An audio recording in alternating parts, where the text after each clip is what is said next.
Selamat berjumpa kembali dalam layanan audio Sahabat Seperjalanan. Hari ini adalah hari Senin 29 Mei 2023. Tema renungan saat teduh kita dengan judul Sudahkah menjadi muridnya? Sudahkah menjadi muridnya? Firman Tuhan terambil dalam Yohanes 1 ayat 35 sampai dengan ke-37.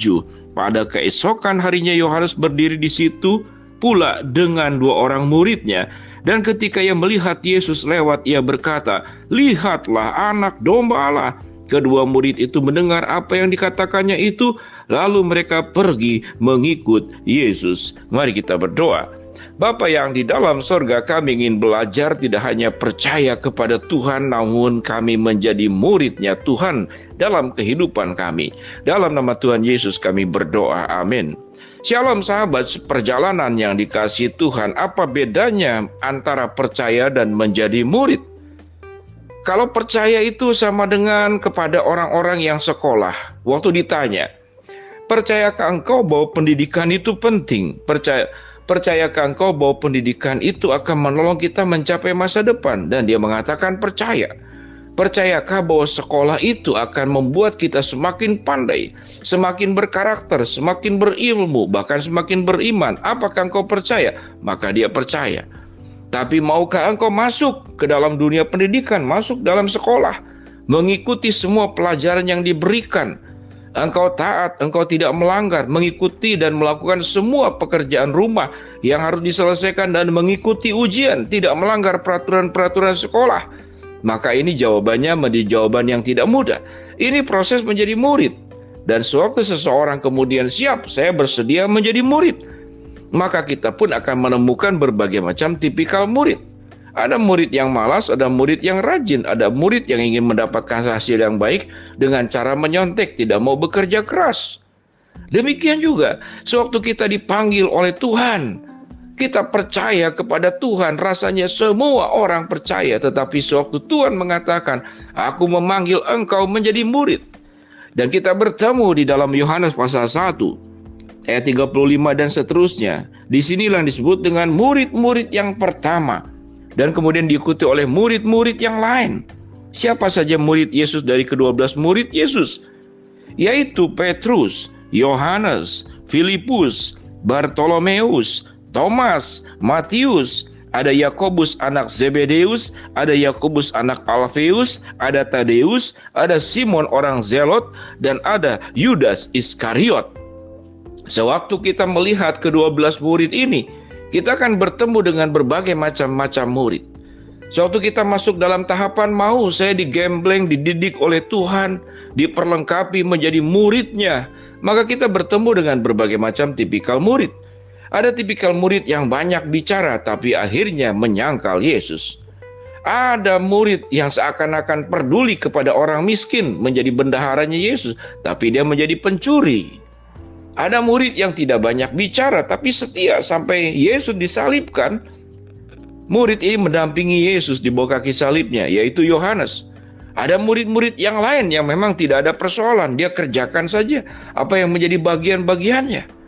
Kita punya murid tipikal yang berbeda-beda. Tetapi sewaktu Yesus berkata, kedua murid itu mendengar apa yang dikatakannya itu, lalu mereka pergi mengikut Yesus. Setiap kita mengikut Yesus, namun kita belum tentu menjadi orang-orang yang setelah percaya kita menjadi orang-orang yang sungguh menjadi muridnya. Karena seseorang yang ingin menjadi murid Kristus tentu ada harga yang harus dibayar. Jangankan menjadi murid Kristus, di dalam sebuah komitmen apapun, di dalam lingkup sosial, di pekerjaan, di rumah tangga, dan semua komitmen-komitmen lain, kita akan dituntut sebuah kesungguhan. Kita akan dituntut apapun yang kita kerjakan dengan integritas. Kita akan dituntut dalam kejujuran. Kita dituntut menjadi pribadi yang bisa bekerja sama, yang taat kepada sebuah komitmen dan peraturan yang sudah ditetapkan. Nah, sewaktu kita bisa menjalani semuanya itu dengan baik, maka kita benar-benar tidak hanya berstatus murid, tapi kita berkapasitas sebagai murid. Itulah bedanya antara status dan kapasitas. Kalau kita menyebut kapasitas, sesungguhnya kita pun tidak berkapasitas, tapi kita berkapasitas melakukan seluruh upaya yang kita bisa lakukan dengan sebaik-baiknya. Kita menjadi muridnya Tuhan yang penuh dengan komitmen. Kita menjadi muridnya Tuhan yang mendengar suara Tuhan dan perintah Tuhan sebagai yang paling utama.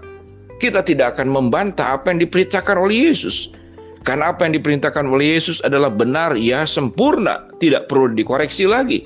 Tidak perlu diperdebatkan lagi. Karena Yesus adalah Tuhan yang maha sempurna. Sehingga kalau pertanyaannya, sewaktu kita belajar renungan pada saat ini, sudahkah engkau menjadi murid Yesus? Itu yang menjadi sebuah pertanyaan. Sudahkah engkau menjadi murid Yesus? Atau engkau hanya menjadi kelompok yang percaya saja? Atau engkau menjadi murid Yesus, tapi menjadi murid di dalam prosesnya akhirnya menyangkal. Tidak menjadi murid Yesus, di dalam prosesnya menjadi pengkhianat.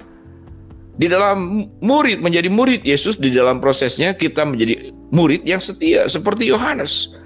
Ada banyak tipikal. Mari sahabat seperjalanan, kalau kita sudah mensyukuri semua anugerah-anugerah Tuhan yang terjadi dalam hidup kita, baiklah kita menjadi murid Yesus. Tatkala menjadi murid Yesus, apa yang diajarkan oleh Tuhan Yesus?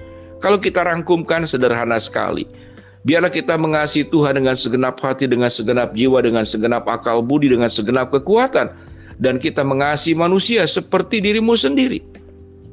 Kasih yang diungkapkan dalam bentuk apa? Dalam bentuk menyampaikan kebenaran firman Allah melalui mulut dan lisan kita, dan juga menyampaikan kebenaran firman Allah melalui kehidupan dan keteladanan yang kita lakukan. Di mana kita hadir, di mana kita ada, di mana kita pergi, kita menjadi berkat, kita menjadi inspirasi, kita menjadi air yang menyejukkan, kita menjadi pohon yang menudungi dari panas terik, kita menjadi sandaran buat orang-orang lain, kita menjadi sahabat, kita menjadi orang-orang yang bisa dipercaya dan diandalkan. Maka pada saat itulah kita sedang menjadi murid Yesus yang sedang memberitakan yang diperintahkan oleh Yesus, yaitu kita memberitakan kerajaan Allah tidak hanya lewat lisan dan mulut kita, tapi memberitakan kerajaan Allah lewat kehidupan kita sebagai bentuk perintah Tuhan untuk mengasihi Tuhan dan mengasihi sesama seperti engkau mengasihi dirimu sendiri. Sahabat seperjalanan, kalau kita sudah melakukan semuanya itu, lalu pertanyaannya, apa manfaat dan faedahnya? Manfaat dan faedahnya adalah kita sudah menjadi mitranya Tuhan, menjadi teman sejalannya bersama dengan Tuhan untuk menyampaikan semua tugas amanat agung yang harus kita lakukan di dalam dunia ini. Jadilah orang percaya, tapi jadilah murid. Dan jadilah murid yang setia. Jangan menyangkal, jangan berkhianat, jangan menjadi murid yang suam-suam kuku, tidak dingin, tidak panas. Sehingga Tuhan dimuliakan lewat kehidupan kita. Mari sahabat seperjalanan, kita mengoreksi diri, kita kemudian berkaca, kita mengevaluasi apa yang kurang kita sebagai muridnya Tuhan. Apa yang menjadi kurang, baiklah kita bersungguh-sungguh memperbaiki, agar sungguh Tuhan dimuliakan, yang sudah menyelamatkan, mengasihi kita lewat kehidupan kita, menjadi murid yang setia. Mari kita berdoa. Bapa dalam surga, terima kasih buat kebenaran firman Allah yang sudah kami pelajari. Biarlah kami menjadi murid Tuhan yang setia, menjadi murid Tuhan yang sesungguh-sungguhnya. Hamba-Mu berdoa buat sahabat seperjalanan yang sedang sakit, Tuhan jamah sembuhkan. Sahabat seperjalanan yang sedang menghadapi masalah, Tuhan bukakan jalan. Sahabat seperjalanan yang sedang berdoa mengharapkan sesuatu, Tuhan kabulkan dengan cara dan waktunya Tuhan. Dalam nama Tuhan Yesus kami berdoa. Amin.